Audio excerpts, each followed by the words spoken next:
Assalamualaikum warahmatullahi wabarakatuh. Om Swastiastu. Eh, saya di sini ingin mengklarifikasi dengan apa yang sudah terjadi ya di lapangan. Sekarang itu, aduh, gimana ya ngomongnya. Jadi intinya saya ingin membuat video di sini mengonfirmasi apa yang terjadi antara saya dengan keluarga Bapak Wayan sekarang, supaya semuanya itu nggak abu-abu gitu. Karena dari kalian kan banyak yang menggiring opini, banyak yang menggoreng-goreng. Jadi biar semuanya kelar, biar semuanya clear, biar semuanya tenang, saya di sini insya Allah akan membicarakan apa yang sebenarnya terjadi, mengungkapkan ibaratkannya mengungkapkan apa yang terjadi di belakang layar. Bismillahirrahmanirrahim. Mudah-mudahan omongan saya tidak ada yang saya tambah-tambahin dan tidak ada yang saya kurang-kurangin.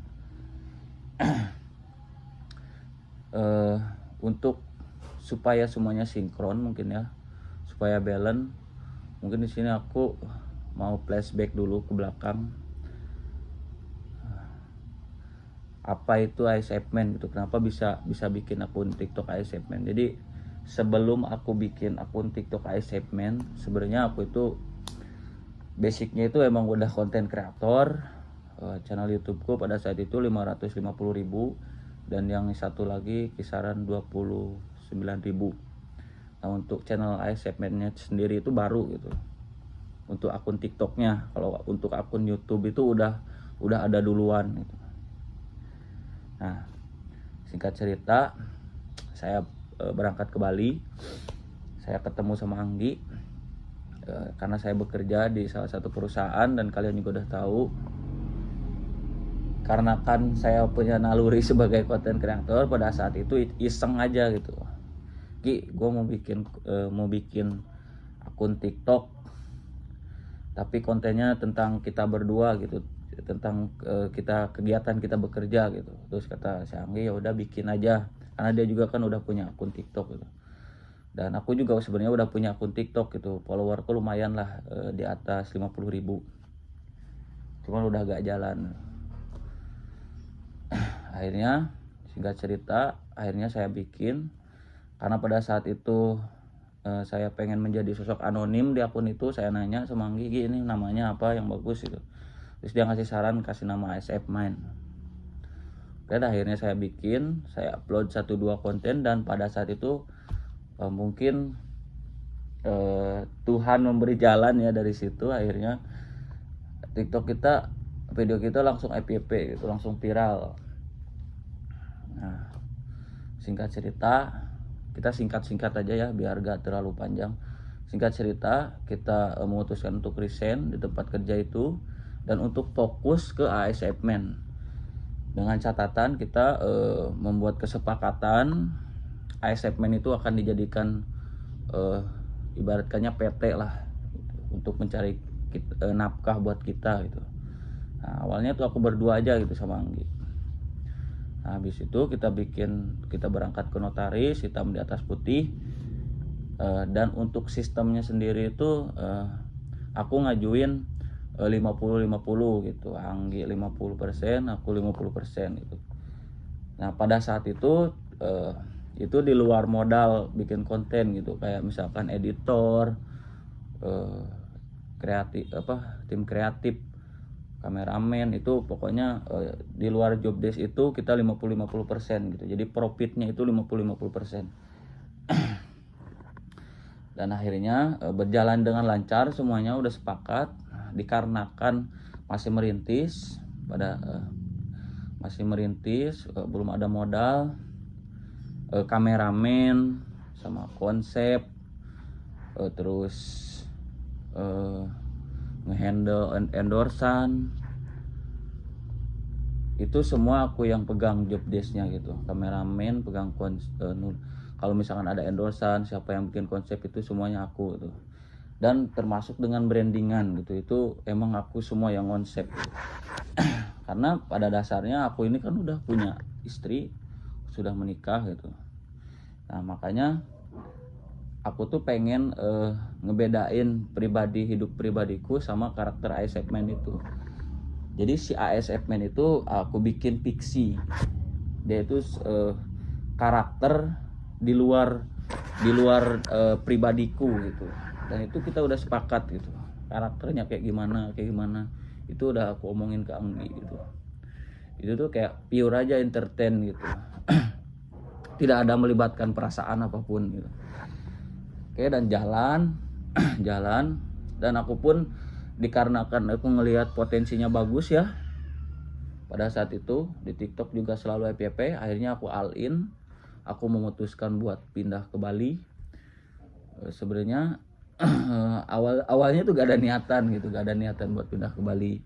Karena yang pertama alasanku itu kenapa pindah ke Bali, karena aku kayak menemukan keluarga baru gitu di Bali, yaitu keluarga Pak Wayan gitu. Karena menurutku mereka itu baik banget gitu. Nah, singkat cerita, akhirnya kita berjalan dengan lancar. Aku all in di Bali, beli alat-alat apalah, aku beli motor di sana, pasang AC, itu pakai duit pribadiku. Pokoknya semuanya aku kerahkan di situlah. Dan di pertengahan jalan ternyata bapaknya Anggi, dia ibaratkannya punya potensi juga gitu untuk terjun ke dunia entertain. Cuman dia itu ngasih saran katanya kalau dia itu suka bikin konten uka-uka. Nah, konten uka-uka. Pada saat itu dia ngajuin gimana kalau kita bikin kayak explore. Sebenarnya sih ya, kalau jujur-jujuran, aku tuh di dunia malam kayak konten horor itu aku gak ada basic sama sekali gitu. Karena aku dari dulu itu emang genrenya itu ya gamer, komedi, sama dokumenter gitu. Gak ada aku tuh kayak basic horor, belum pernah aku sekalipun ya, track recordku sekalipun aku bikin konten horor. Dan pada saat itu karena aku gak enak ya, karena udah baik kan keluarga Pak Wayan, karena gak enak kalau misalkan aku bilang gak mau Pak, soalnya beda genre, kan gak logis gitu. Maksudnya orang udah baik gitu, masa kita dengan terang-terangan gitu menolak, karena penolakan itu menurutku sesuatu yang tidak menyenangkan gitu. Hanya aku iyain. Nah pada saat itu aku belum ngomong tuh sama Anggi. Si Anggi tuh sempat marah, aku sempat berantem sama dia, kenapa kamu main iyain aja gitu. Karena ya selain genrenya beda gitu, jauh lah dari konsep si ASF Man ini sendiri gitu ya. Karena aku gak enak gitu, akhirnya kita debat sama dia dan akhirnya ya setuju gitu. Cuman di sini karena brandingan sosok si ASF Man ini sudah sangat melekat gitu ya, dan sangat susah sekali gitu menjadi sosok si ASF Man ini, karena benar-benar di luar ke pribadiku gitu. Akhirnya saya punya ide, biar dia karakternya gak mati gitu di konten horor ini, gimana kalau misalkan si ASF Man itu karakternya tetap tengil kayak gitu. Dan ya mereka oke gitu, mereka setuju. Bahkan setiap sebelum kita live streaming atau apa, kita selalu briefing gitu. Aku juga sama bapak itu sering ngomong kayak, Pak mungkin udah lebih lah dari 3 kali ngomong, Pak kalau misalkan aku ada yang kurang atau bercandaanku yang berlebihan, tegur aku Pak gitu, kasih tahu aku Pak gitu. Terus kata bapak, oke, ini selama ini untuk entertain kenapa gitu harus kita aman gitu, pokoknya enjoy gitu, jalanin aja semuanya gitu. Nah pokoknya setiap itu sama Mas Dewo juga aku ngomong, kalau misalkan aku kasih pemahaman gitu, kalau misalkan konten horor kayak serius kayak gitu, karena kan kita kontennya apa adanya gitu, jadi kita gak ada setting kayak tiba-tiba nongol pocong atau apa gitu. Jadi aku di sini aku mau balut pakai komedi gitu. Dan kata Mas Dewo oke, itu setuju, aman-aman aja, asal dengan catatan jangan menjelekkan nama tempat, ibaratkannya menjatuhkan, merugikan orang lah. Nah itu kalau hanya untuk sekedar konten bercanda-bercanda bebas gitu. Nah kita sepakat itu semua gitu, kita sepakat. Dan ya sampai pada malam itu gitu, pada malam terakhir itu aku live sama bapak ya. Itu jadi kejadiannya itu sebenarnya kalau untuk yang ngagetin itu emang beneran aku gak ada briefing ya, itu kayak spontan aja. Karena sebelumnya itu live sebelumnya ya yang aku arsipin, mungkin kalian udah nonton, itu aku juga sama posisinya kayak aku kan kayak bilang coba pak aku jadi tempat mediasinya gitu, jadi si hantu itu dimasukkan ke dalam diriku gitu. Nah pada saat itu emang gak kejadian, ya udah gitu, udah aja gitu, selesai di situ, gak ada klimaks apa-apa. Dan aku sebagai konten kreator, otakku liar kan, kreativitasku muncul gitu, gimana nih aku caranya supaya penonton itu nggak kecewa atau nggak garing lah tontonannya. Nah aku kepikiran awalnya sih aku kepikiran buat pura-pura kesurupan sih ya, tapi kayaknya itu menurutku terlalu berlebihan. Jadi aku kayak refleks ngagetin ke belakang set gitu, dan ya terjadi ya kayak gitu. Dan itu emang di luar briefing kalau untuk itu. Tapi kalau untuk konsep kita live dibalut dengan komedi itu emang kesepakatan semuanya gitu, udah tahu lah konsepnya kayak gimana gitu, nggak ujug-ujug langsung aku kayak gitu, enggak gitu, udah diomongin dari belakang gitu. Bahkan aku juga kayak bikin dark joke, dark blue gitu sama bapak. Aku kasih pemahaman kalau aku tuh genre komedinya dark joke sama yang gelap sama yang ya itulah, aku sering dibilang cabul gitu. Emang referensinya ke sana gitu komediku.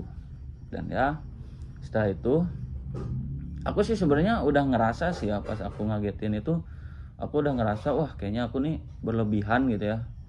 Cuman di situ aku coba untuk tetap tenang dan untuk tetap kayak ngejalanin aja gitu sebagai sosok si karakter si Iceman ini.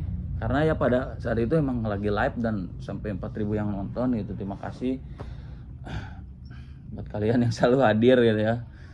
Nah pada saat itu kita tuh udah mau pulang, kata Pak Dewo pulang gitu, udah pulang ke atas. Aku nanya ke bapak tuh ada yang ketinggalan gitu kan, ada yang ketinggalan. Dan ya terjadilah pemukulan di situ ya. Aku gak tahu sih berapa kali itu dipukul, 3 kali lah, lebih dari 2 kali lah ya. Dan di situ aku cuman kayak bisa diem, aku gak bisa ngapa-ngapain lagi, aku cuman bisa diem. Dan aku masih mikir pada saat itu ya, aku masih mikir, belum tahu apakah gara-gara dikagetin apa yang mana itu, atau aku ngeblank banget gitu. Pada saat itu aku ngeblank banget gitu. Dan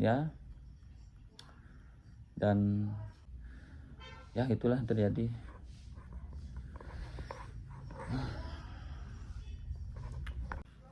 Dan setelah kejadian itu saya memutuskan untuk balik ya ke Jabar. Saya jujur sih tujuan awal ke Bali itu bukan tentang uang, bukan tentang popularitas ya. Sebenarnya ya itulah, aku tuh pengen nyari keluarga baru di Bali. Meskipun ya sekarang gini aja lah, secara logis, siapa yang mau gitu channel YouTube sendiri gitu, sistemnya 50-50 gitu, sama talent 50-50. Sedangkan yang edit aku sendiri, yang bikin konsep aku sendiri, kameramennya aku sendiri, yang handle endorsean aku sendiri. Bahkan aku tuh kayak meskipun nih habis pulang live streaming gitu, mereka istirahat, bapak istirahat, Anggi istirahat, aku tuh kayak cross check video ngecek video buat ngupload besoknya. Aku pagi siangnya bikin konten sama Anggi atau sama bapak gitu, ngeblog, malamnya live streaming. Ya paling aku tidur itu istirahat 4 jam 5 jam ya paling. Habis itu aku pulang ke rumah juga, di rumah aku ngedit, nyari ide. Sebenarnya semuanya itu bukan tentang uang itu guys, Dan bahkan saking seseriusnya saya gitu buat di sana, saya itu menggunakan uang pribadiku untuk membeli iPhone baru gitu ya, iPhone 13 Pro Max, supaya semakin bagus lah kualitasnya gitu.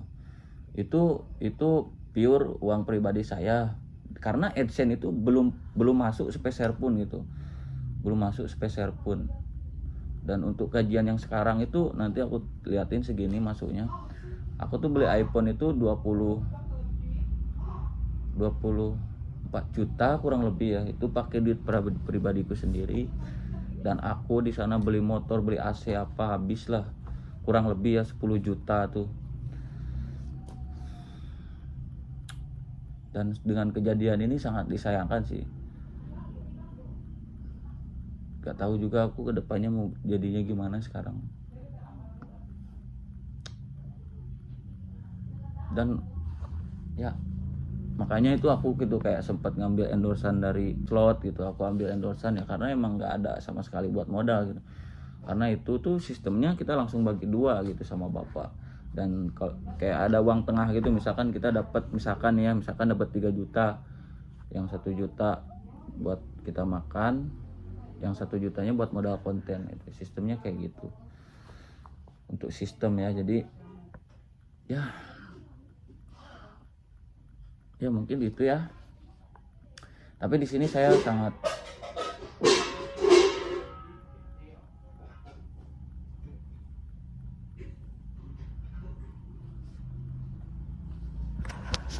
ya, jadi mungkin itu ya yang terjadi semuanya di lapangan. Jadi mungkin dengan saya ngomong kayak gini, mungkin di sini juga saya terlalu berlebihan untuk bercandanya, meskipun itu brandingan, meskipun itu meskipun itu konten. Ya mungkin buat bapak dan keluarga Anggi itu kan hal baru gitu, mereka baru terjun di dunia entertain, sedangkan aku kan mungkin udah ada beberapa pengalaman gitu. Jadi ya mungkin kita miskomunikasi atau gimana sih aku.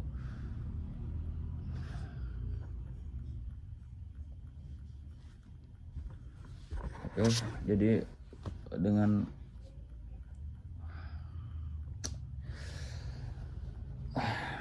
oke guys, mungkin itu aja ya klarifikasinya.